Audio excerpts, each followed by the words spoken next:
Oke, Assalamualaikum warahmatullahi wabarakatuh. Selamat pagi, Mas Yuris, peneliti dari Waalaikumsalam Anti warahmatullahi Korupsi atau Pukat UGM.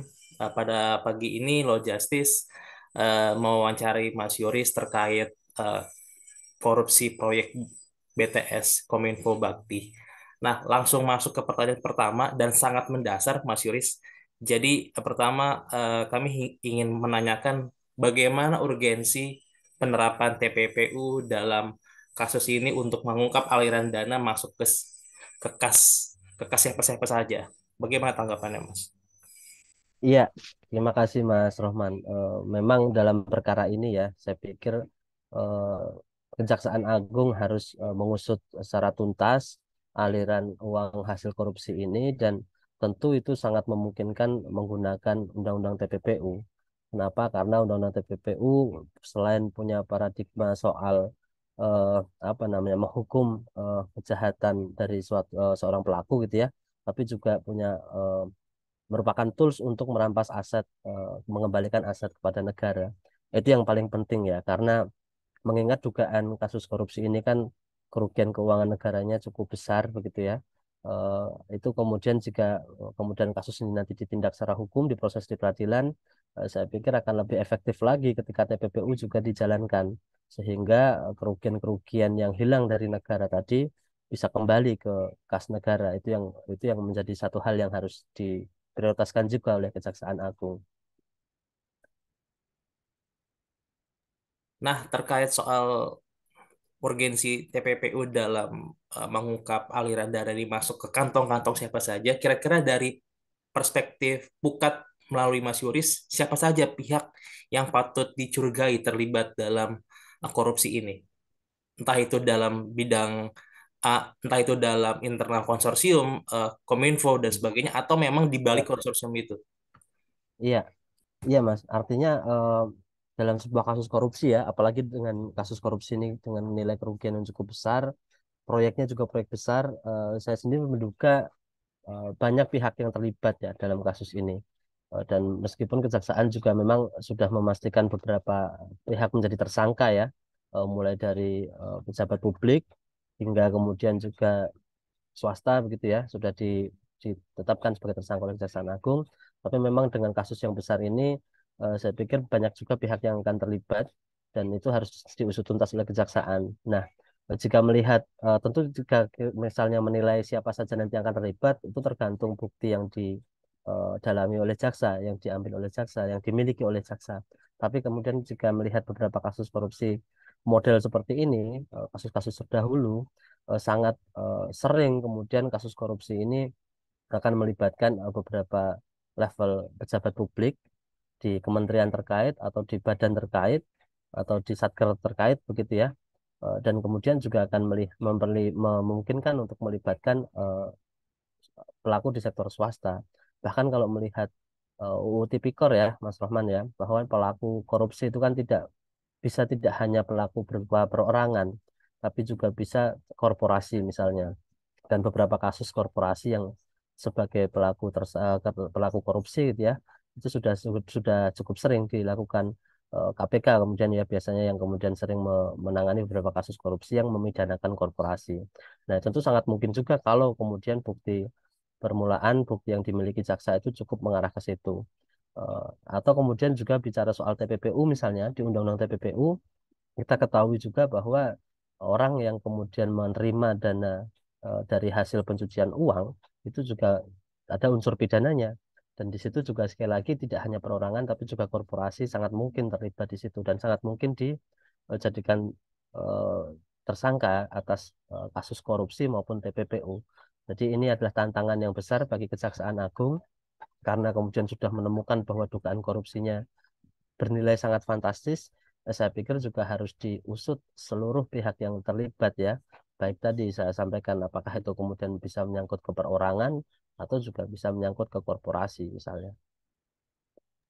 Oke, ngomong-ngomong soal korporasi kan pasti ini juntrungannya adalah corporate crime ya. Nah, dalam konteks ini kan corporate crime bisa menyasar kepada konsorsium yang terlibat, yang menggarap tiga tiga apa namanya tiga konsorsium itu dalam paket Iya. satu sampai hingga hingga kelima. Nah, kalau Hmm. misalnya di sisi lain kan juga ada corporate crime mungkin dalam sisi partai politik karena kita tidak bisa menafikan bahwa seorang Menkominfo Joni Plate ini adalah sebagai aktor politik atau manusia politik karena beliau adalah salah satu kader politik dan juga petinggi di Partai Nasdem. Dan dalam konteks Ya, proyek ini dia sebagai pengguna anggaran, sekaligus mungkin bisa dikatakan sebagai PJK, penanggung jawab proyek. ya, Di sisi lain walaupun Bakti sebagai kuasa pengguna anggaran. Nah, dalam hal ini Mas, bagaimana melihat relasi atau mungkin dugaan kong kali kong pat gulipat antara Joni Plate dengan partai politiknya atau mungkin ada di balik konsorsium itu melibatkan aktor politik yang juga mungkin menikmati aliran dana korupsi sekitar 8 triliun itu, Mas. Bagaimana tanggapannya, Mas? ya. Iya, Mas Rohman. Jika bicara soal kasus korupsi dan elit politik atau partai politik, tentu itu sangat mungkin terjadi. Artinya, jika kemudian konteksnya adalah kasus ini, tentu nanti bukti-bukti yang ada pada kejaksaan dan seberapa besar kejaksaan punya komitmen untuk mengusut tuntas ini yang kemudian bisa menjawab ya, apakah ini ada keterlibatan soal partai dengan partai politik atau elit politik. Tapi kalau bicara dengan oleh kasus-kasus lain begitu ya, apakah sangat mungkin gitu ya kasus korupsi berkaitan dengan elit politik atau partai politik? Tentu jawabannya sangat mungkin.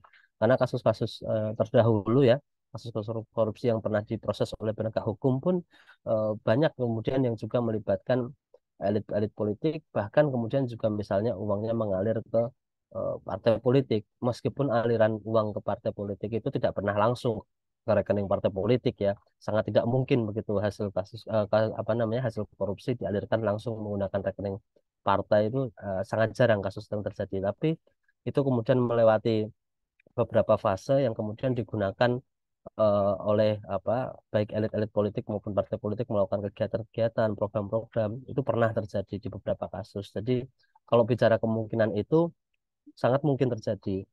Tapi kembali lagi, apakah kemudian bukti-bukti itu bisa diungkap oleh kejaksaan? Apakah memang bukti itu bisa disampaikan secara terang oleh kejaksaan? Dan apakah itu bisa, apakah memang kasus ini melibatkan elit atau partai politik? Nah, itu yang kemudian kita tunggu ya dari kejaksaan untuk mengusut secara tuntas. Karena lagi-lagi, kalau bicara soal korupsi dan politik ya, ini kan mendekati tahun politik.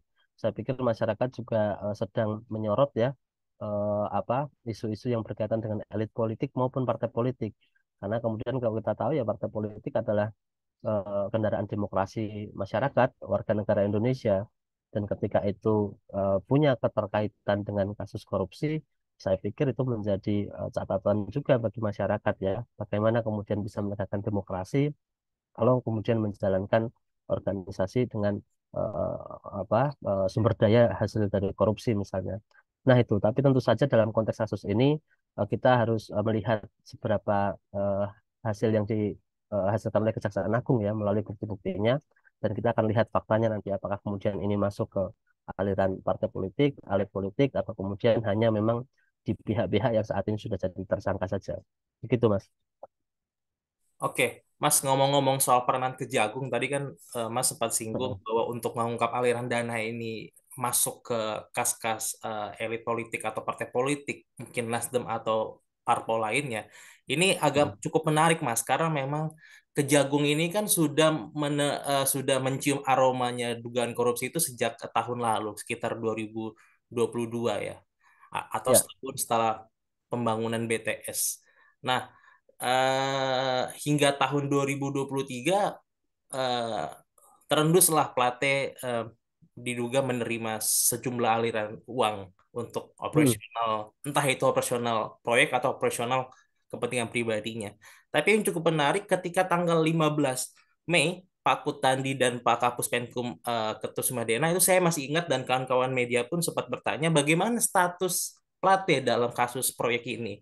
Hmm. Mereka berdua menyatakan bahwa kami belum menemukan bukti awal atau saksi-saksi yang Hmm. dapat mendukung atau menjerat Plate sebagai tersangka dalam proyek ini. Tapi kemudian Ya, 2 hari setelahnya Plate ditetapkan sebagai tersangka dalam ya.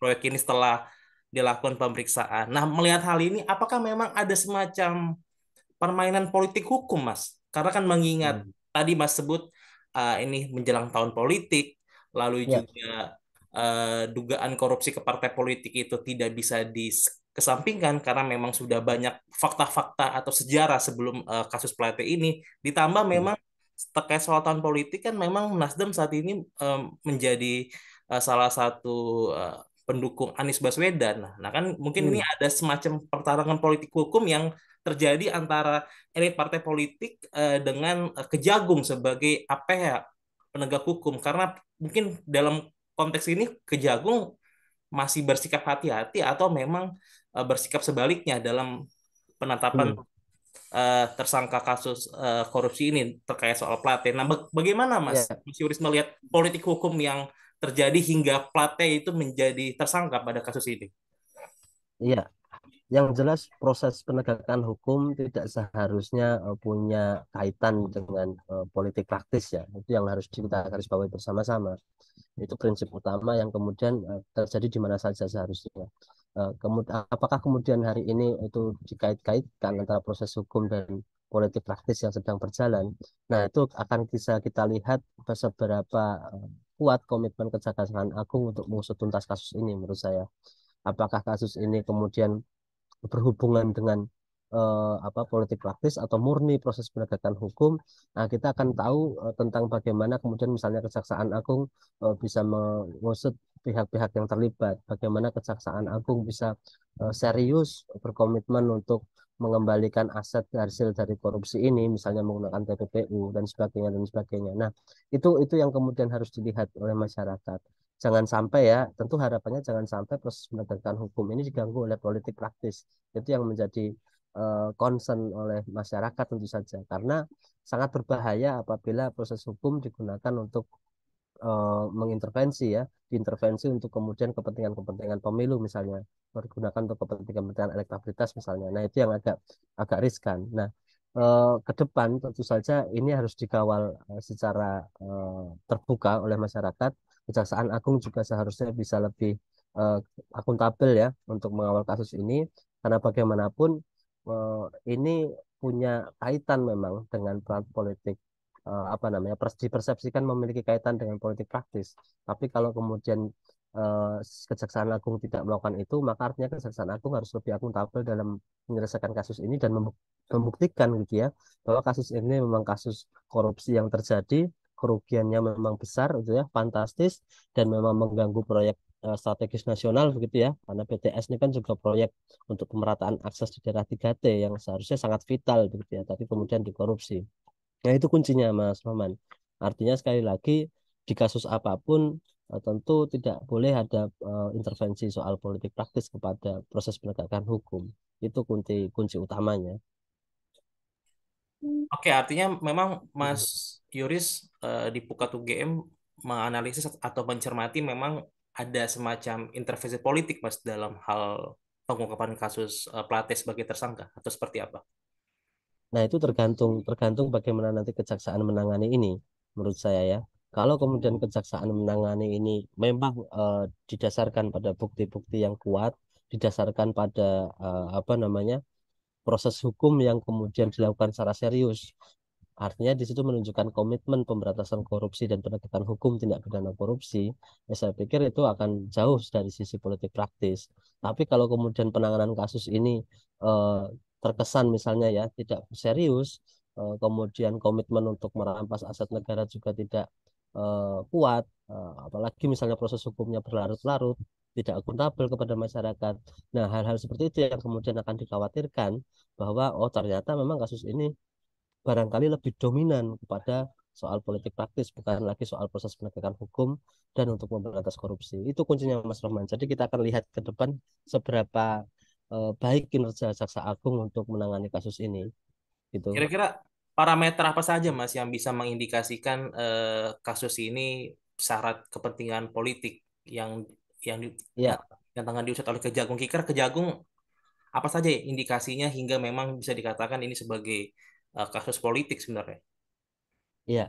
Oh, jadi kalau bicara soal proses penegakan hukum, terutama proses penegakan hukum tindak pidana korupsi, Mas Rohman ya, kami sering menggunakan parameter setidaknya ada 3 hal yang kemudian bisa dilihat apakah proses hukum itu berjalan baik atau tidak. Yang pertama tentu menetapkan para pelaku korupsi dan menemukan case building dari kasus korupsi. Itu sudah dilakukan ya oleh Kejaksaan Agung.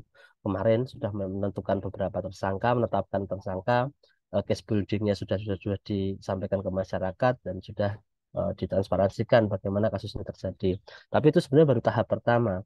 Tahap kedua adalah bagaimana soal keseriusan dari penegak hukum untuk mengusut secara tuntas kasus-kasus korupsi yang sudah diangkat ke publik. Nah, seringkali kita kita sekarang masih melihat ya banyak kasus-kasus korupsi yang masih belum selesai. Artinya satu dua orang mungkin sudah tersangka, tapi bagaimana dengan keterlibatan pihak lain? Bagaimana dengan misalnya apa namanya temuan dari kasus tersebut, pengembangannya ternyata ada kasus lain yang melibatkan pihak lain. Bahkan kasus di KPK kita bisa sebut beberapa kasus itu prosesnya mungkin sudah sampai ke pengadilan dan sudah diputus bersalah, tapi itu belum tuntas karena kemudian pihak lain masih ada yang diduga terlibat tapi belum diproses dan sebagainya. Nah, makanya parameter kedua tadi proses penegakan hukum tidak hanya sekedar menghadirkan ada tersangka atau tidak, tapi harus sampai tahap kedua yaitu mengusut secara tuntas semua pihak yang terlibat, bagaimana kemudian perkara yang bisa dikembangkan dan kemudian juga soal apa namanya kasus-kasus yang mungkin terjadi dan berkaitan dengan kasus utamanya. Nah, itu parameter kedua. Yang parameter ketiga tentu tentang seberapa serius proses pengadilan itu bisa menetapkan apa namanya pemidanaan yang menimbulkan efek jera atau juga pemidanaan yang kemudian bisa mengembalikan kerugian yang dialami oleh negara. Nah, dalam konteks Kejaksaan Agung tentu kita akan melihat seberapa serius tuntutan Jaksa Agung ke kasus ini, begitu ya. Apakah kemudian tuntutannya sampai ke level hanya di level misalnya pidana penjara bagi para pelaku, atau misalnya bisa sampai level tadi sampai ke TPPU, lalu kemudian sampai ke perampasan aset hasil kejahatannya, bahkan bisa mengembalikan kerugian keuangan negara misalnya. Nah, itu kita lihat parameter dari parameter ketiga itu keseriusannya. Meskipun nanti di belakang juga akan kita lihat ya bagaimana Pak Hakim bisa memberikan hukuman yang setimpal dan sebagainya. Nah, 3 parameter tadi Mas Rohman yang sering kami lihat ya sebagai yang sering kita sebut sebagai proses penegakan hukum yang baik gitu, sehingga tidak hanya level pertama adalah tentu menetapkan tersangka, mengusut secara tuntas seluruh yang terlibat, dan yang ketiga soal apa namanya, bagaimana hukuman dari yang diberikan kepada pelaku tindak pidana korupsi itu bisa menimbulkan efek jera dan bisa mengembalikan kerugian keuangan negara. Nah, tiga hal itu, kalau kemudian tiga parameter itu tidak terpenuhi, ya artinya apa? Proses hukum ini masih belum berjalan dengan baik begitu.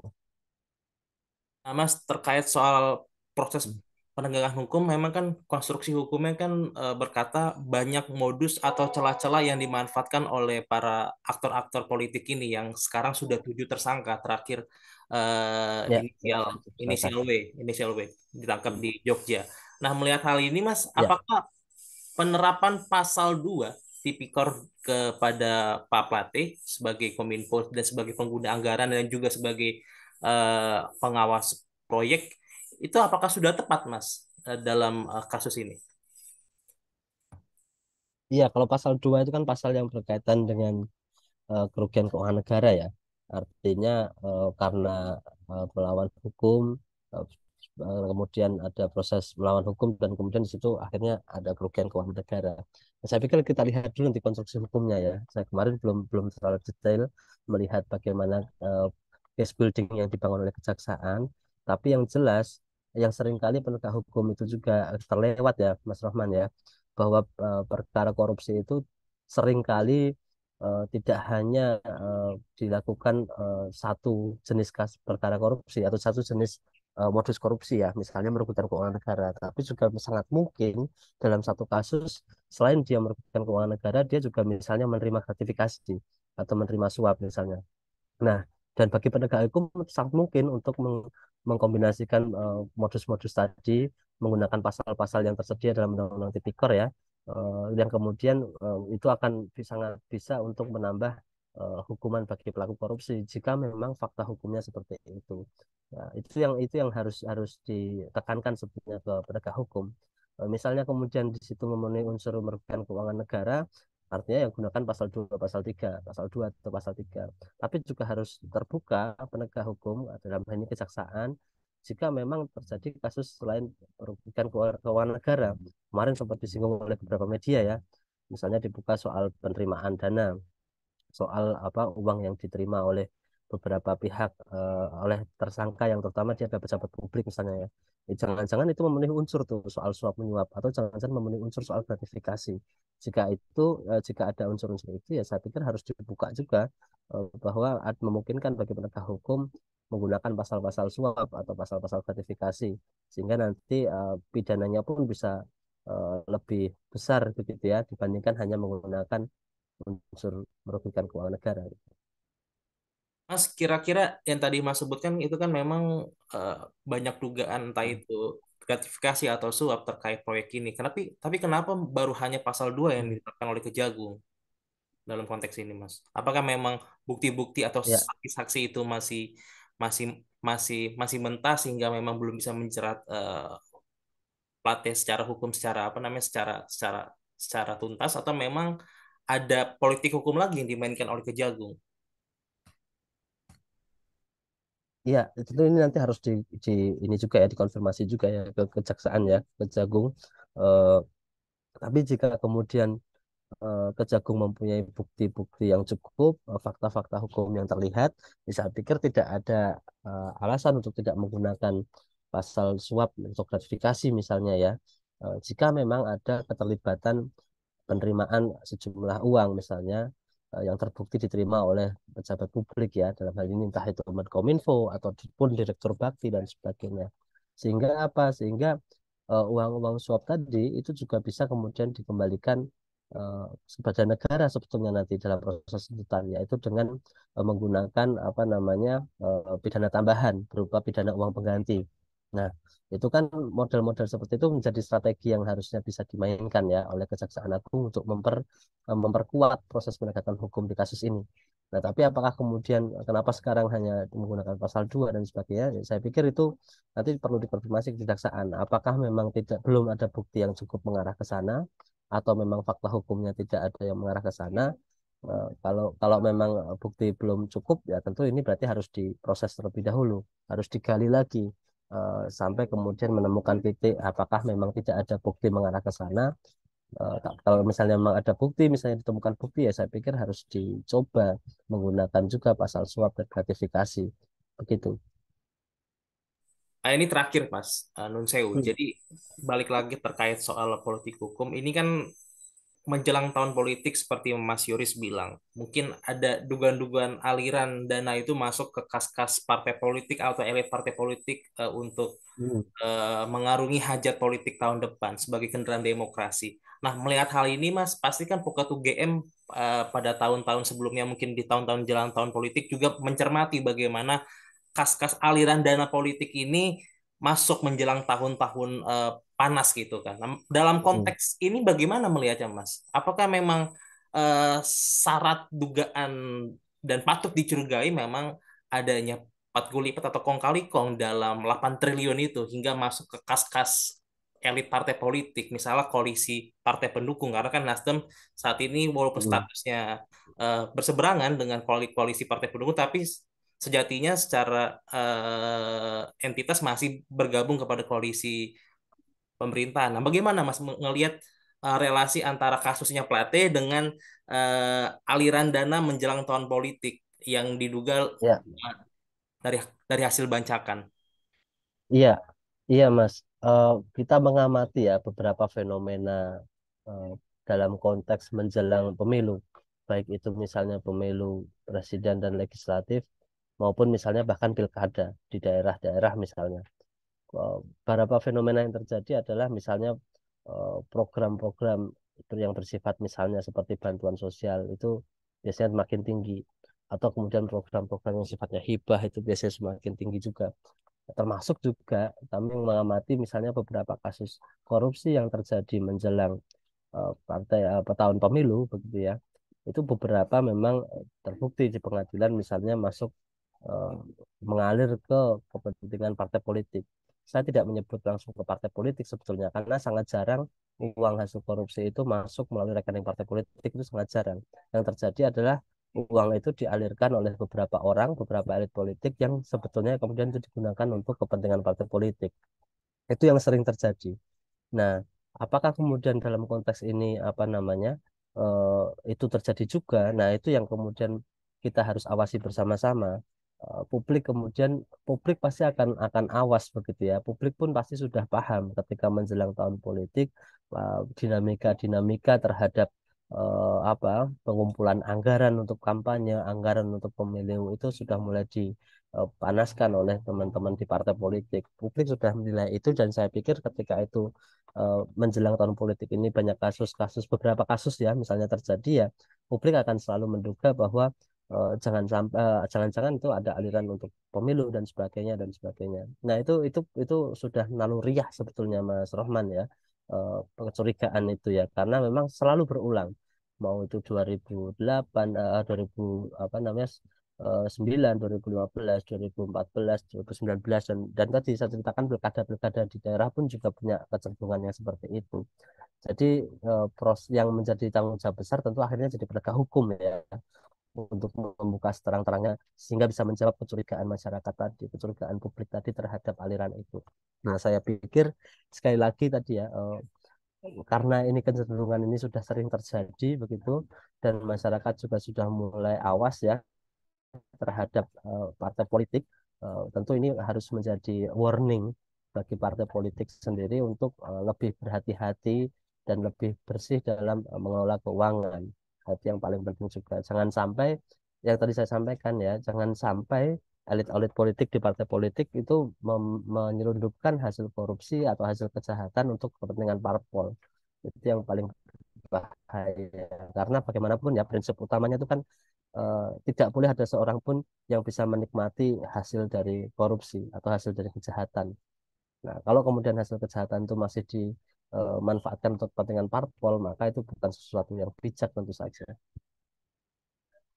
Oke, baik Mas Yoris. Jadi kalau boleh Ya. aku review dari diskusi menarik kita pada pagi jelang siang ini, artinya memang Hmm. bumbu-bumbu politik dalam kasus korupsi proyek BTS ini yang melibatkan Plate dan juga koleganya tidak bisa tidak bisa dipisahkan ya Mas. Memang ada relasi tentang politik hukum hingga masuk ke pada penyidikan Kejagung. Oke, baik sementara itu Mas Yoris, terima kasih atas Ya. pemaparan dan juga Oke. pengetahuannya terkait soal TPPU, terus juga dugaan politik hukum dalam kasus Plate ini. Eh, jadi Oke. sekali lagi terima kasih. Eh, Mungkin nanti kalau misalnya artikel sudah tayang bakal dipublikasikan juga kepada Mas Yoris. Karena memang video ini Siap. menjadi salah satu rentetan konten terkait soal kasus proyek BTS yang melibatkan Menkominfo Joni Gerard Plate. Sementara itu Mas, sekali Oke, lagi terima siap Mas kasih. Rohman. Selamat siang Mas. Mari. Terima kasih banyak Mas. Selamat siang.